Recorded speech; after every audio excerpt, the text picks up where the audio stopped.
The decision makers at Congress and the executive branch owe it to the American people, to the whistleblowers, to the veterans, to the service members, to tell the truth in a capacity they can, because this is coming out no matter what.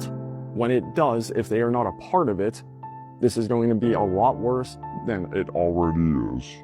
So you have direct knowledge of UAP being actual craft of unknown or non-human origin?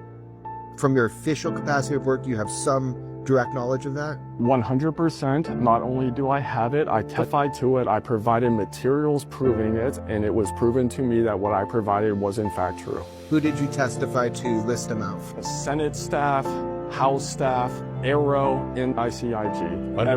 Under oath, FBI was there, the ICIG was there, the DOD was there at points in time, staff members from armed services, intelligence.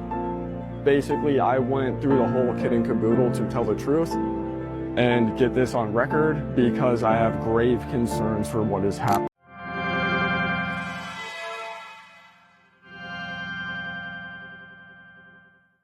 In 2022, the US Department of Defense created a new office. It's called AARO, the All-Domain Anomaly Resolution Office. Its job is to investigate UFOs or UAPs, as they now prefer to call them. They have a website, a hotline, a congressional reporting mandate. They publish annual reports. They seem very official, and that's exactly the problem. Because here's what AARO has actually concluded in its report. No verifiable evidence of extraterrestrial technology. No confirmed non-human intelligence. Every case they've reviewed is explainable or insufficient data. Now, either the US government built an entire investigation body to conclude that nothing exists, and this is the more interesting answer, the investigation is not designed to find anything. Let's go back to the whistleblowers. In 2023, David Grusch, a former intelligence officer with over 14 years of classified access, testified before Congress under oath. He said, the US government has been running a covert UAP retrieval program for decades, that non-human craft have been recovered, that he personally spoke to individuals with direct knowledge of biological material, non-human biological material. This is not a podcast. This is not a book deal. Direct this, I believe, to Mr. Grusch, but if any of you all feel like you need to jump in, just jump right in. We're good. Has the U.S. government become aware of actual evidence of extraterrestrial, otherwise unexplained forms of intelligence? And if so, when do you think this first occurred? I like to use the term non-human. I don't like to denote origin. Keeps the aperture open, both scientifically. Right. Certainly, like I've discussed publicly previously, 1930s. Okay.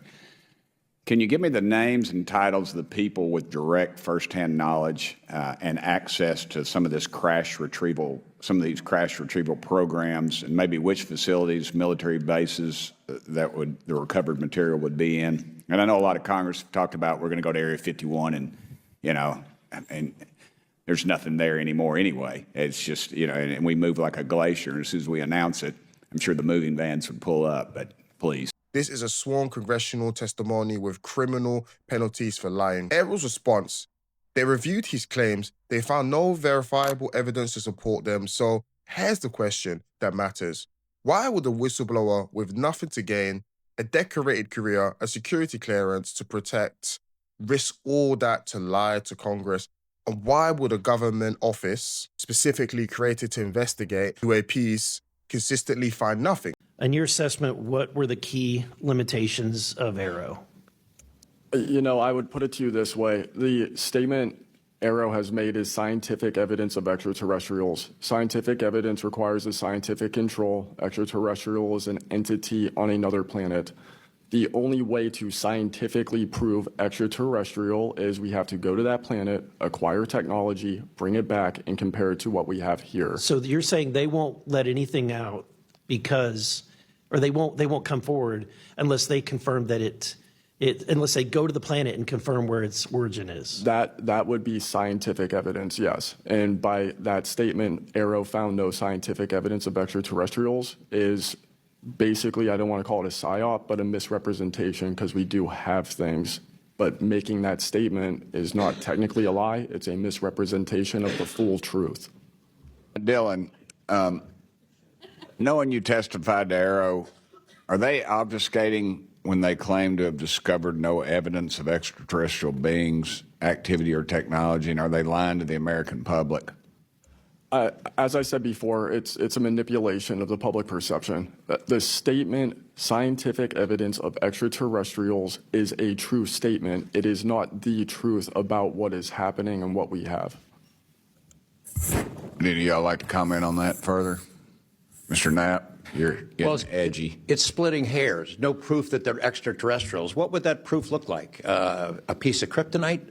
What would it be? I mean, we could be talking about different forms of non-human intelligence. I think the dominant paradigm is that they come from outer space, somewhere else, and they have some way that they can cross those vast distances that we can't even imagine doing. But that's not necessarily the answer. So asking for proof of extraterrestrials might not be the answer at all. It's splitting hairs. We don't know where they're from. I don't know anyone who knows the answer for sure. They call them aliens just as a placekeeper kind of a word, but no one in all these programs who've studied this stuff for years, people with much bigger brains than mine, knows the answer for sure. The answer might not be about the crafts at all. This is where the fury gets sharper. What if the real secret, the thing governments have been protecting for 70 years, isn't that aliens exist? What if it's what we did with what they left behind? Material science decades ahead of anything publicly known. Aerospace capabilities that would rewrite every military advantage on Earth. If that technology exists, and even a fraction of what Grusch described is accurate, then disclosure isn't a philosophical question. You don't disclose a weapons program.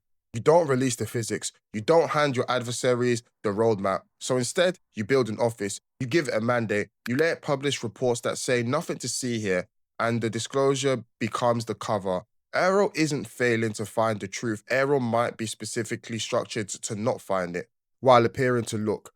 The hearings hotline, the annual reports, they exist to absorb public pressure, to make the question seem answered, to let the serious people look unserious for asking. And it's working, because the moment you say UFOs, half the room stop listening. That's not an accident either. The technology question is the one nobody's asking loudly enough. Not do they exist, but what happened after, what was built in the program. AARO doesn't have clearance to access. What's sitting in the facilities? Grusch says investigators were denied entry to. Those are the questions an office designed to find nothing will never ask. If you want to hide something in plain sight, you don't bury it. You build a government office around it, give it a logo, a website, a Senate hearing, and then you point to all of that and say, see, we looked, there's nothing there. AARO's most recent report runs to 63-page. It concludes there's no verifiable evidence of extraterrestrial technology. David Grusch's congressional testimony runs to about 2 hours. He concludes the opposite. One of them is lying, and only one of them had anything to lose.